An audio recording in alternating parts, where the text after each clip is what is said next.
ಸರ್ಕಾರ ನೀರು ಬಿಟ್ಟಿಲ್ಲ ಅಂತ ಹೇಳಿದ್ರೆ ಬಂದನ್ನ ಕರೆಯಲ್ಲ ಅನ್ನುವಂತ ಮಾತನ್ನು ಸಹ ಅವತ್ತು ಘೋಷಣೆಯನ್ನ ಮಾಡಿದ್ರು. ಇವತ್ತಿನ ಪರಿಸ್ಥಿತಿಯಲ್ಲಿ ಕಾವೇರಿ ಒಳಹರಿವು ಜಾಸ್ತಿ ಆಗಿರೋದ್ರಿಂದ CWMA ಮತ್ತೆ ನೀರನ್ನ ಬಿಡಲಿಕ್ಕೆ ಒತ್ತಾಯವನ್ನ ಮಾಡ್ತಾ ಇರೋದನ್ನ ನಾವು ತೀವ್ರವಾಗಿ ನಾವು ಸಂಘಟನೆಯ ಪದಾಧಿಕಾರಿಗಳೆಲ್ಲ ಸೇರಿ ವಿರೋಧವನ್ನ ಮಾಡ್ತಾ ಇದ್ದೀವಿ. ಅದರ ಜೊತೆಯಲ್ಲಿ ಸರ್ಕಾರಕ್ಕೆ ಒತ್ತಡವನ್ನ ಹಾಕ್ತಾ ಇದೀವಿ, ಮನವಿಯನ್ನ ಮಾಡ್ತಾ ಇದೀವಿ.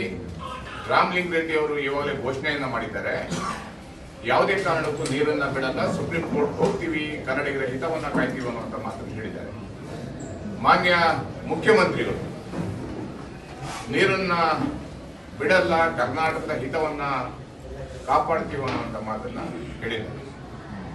ಆದ್ರೂ ಸಹ ನಮ್ಮ ಲೋಕಸಭಾ ಸದಸ್ಯರು ಮತ್ತೆ ನಮ್ಮ ಸರ್ಕಾರ ಮತ್ತೆ ನಮ್ಮ ಅಧಿಕಾರಿಗಳು ನಿರ್ಲಕ್ಷ್ಯದಿಂದ ನಮಗೆ ನಿರಂತರವಾಗಿ ಅನ್ಯಾಯ ಆಗ್ತಾ ಇದೆ. ಬೆಂಗಳೂರು ನಗರ ಇವತ್ತು ದಿನನಿತ್ಯ ಬೆಳೀತಾ ಇದೆ.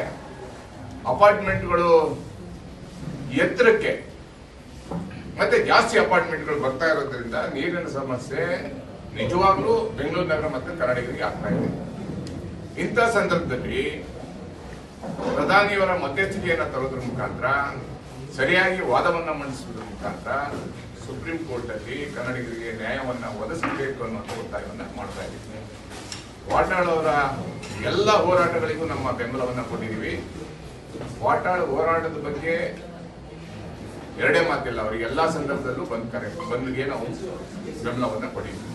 ಆದ್ರೆ ಇವತ್ತಿನ ಪರಿಸ್ಥಿತಿಯಲ್ಲಿ ವಾಟಾಳ್ ಅವರ ಹೋರಾಟಕ್ಕೆ ನಾವು ಬೆಂಬಲವನ್ನ ಕೊಡುವುದರ ಮುಖಾಂತರ ಕಾವೇರಿ ನೀರಿನ ಹೋರಾಟಕ್ಕಾಗಿ, ಮೇಕೆದಾಟು ಯೋಜನೆಗಾಗಿ, ಕಳಸಾ ಬಂಡೂರಿ ಯೋಜನೆಗಾಗಿ, ಮಹದಾಯಿ ಯೋಜನೆಗಾಗಿ, ಬೆಂಗಳೂರು ನಗರದಲ್ಲಿ ವಲಸಿಗರಿಂದ ಆಗ್ತಾ ಇರುವಂತಹ ಅನ್ಯಾಯದ ವಿರುದ್ಧ ನಿರಂತರವಾಗಿ ಸಂಘಟನೆ ಹೋರಾಟವನ್ನ ಮಾಡಲಿಕ್ಕೆ ನಾವೆಲ್ಲ ಕಾರ್ಯತಂತ್ರವನ್ನ ರೂಪಿಸ್ತಾ ಇದ್ವಿ.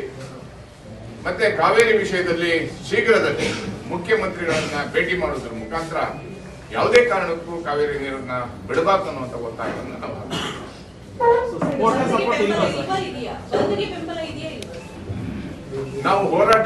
ಅವರ ಹೋರಾಟಕ್ಕೆ ಬೆಂಬಲವನ್ನ ಕೊಡ್ತೀವಿ. ಇವಾಗಿನ ಪರಿಸ್ಥಿತಿಯಲ್ಲಿ ಬಂದ್ಗೆ ಕರ್ನಾಟಕದಲ್ಲಿ, ಬೆಂಗಳೂರು ನಗರದಲ್ಲಿ ಕಾರ್ಮಿಕರಿಗೆ, ರೈತರಿಗೆ, ಹೋಟೆಲ್ ಉದ್ಯಮಿಗಳಿಗೆ, ಬೇಕರಿಯವರಿಗೆ, ಚಿಕ್ಕ ಪುಟ್ಟ ವ್ಯವಹಾರ ಮಾಡುವಂತವರಿಗೆ ತೊಂದರೆಯನ್ನ ಕೊಡೋದು ಬೇಡ ಅಂತೇಳಿ ವಾಟಾಳದಲ್ಲಿ ನಾವು ಮನವಿಯನ್ನ ಮಾಡ್ಕೊಂತ ಇದ್ದೀವಿ.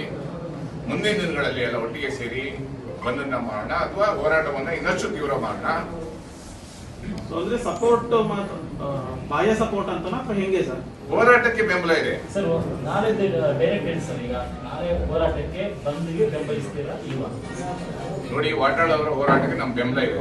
ಯಾವತ್ತು ನಾವು ಹೋರಾಟಕ್ಕೆ ಅವರಿಗೆ ಬೆಂಬಲ ಇಲ್ಲ ಅಂತಿಲ್ಲ. ಆದ್ರೆ ನಾಳಿನ ಪರಿಸ್ಥಿತಿಯಲ್ಲಿ ಬಂದ್ಗೆ ನಾವು ಯಾರು ಬೆಂಬಲ ಕೊಡಕ್ಕೆ ಆಗ್ತಾ ಇಲ್ಲ. ಇವತ್ತಿನ ಪರಿಸ್ಥಿತಿಯಲ್ಲಿ ತುಂಬಾ ಕಷ್ಟ ಇದೆ.